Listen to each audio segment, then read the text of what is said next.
আমরা সকলেই অবহিত আছি, ইসলাম একটি আদর্শ ভিত্তিক গণমুখী জীবন ব্যবস্থা।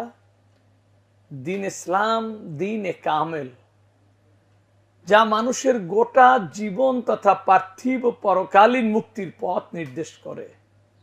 কোন সে পথ? এক এমন পথ যা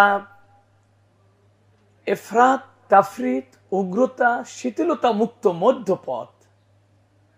কোন চরমপন্থা বা বাড়াবাড়িকে ইসলাম অনুমোদন দেয় না, বরং ইসলামের মৌলিক বৈশিষ্ট্য হলো মধ্যপন্থা বা সিরাতে মুস্তাকিম অবলম্বন করা।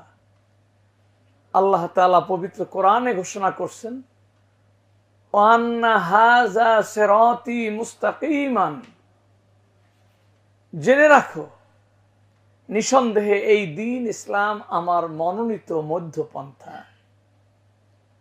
হাদিস শরীফে বর্ণিত হয়েছে, আন আব্দুল্লাহ ইবনে মাসউদ রাদিয়াল্লাহু তাআলা আনহু قال خط لنا رسول الله صلى الله عليه وسلم خطا ثم قال هذا سبيل الله ثم خط خطوطا عن يمينه وعن شماله وقال هذه سبل على كل سبيل منها شيطان يدعو إليه।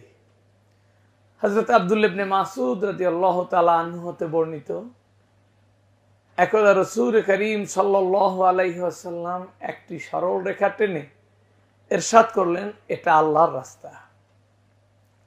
অতঃপর তিনি সরল রেখাটির ডানে বামে কতগুলো রেখা টেনে বললেন, এগুলো বাতিল ফিরকা সমূহের বিভিন্ন পথ।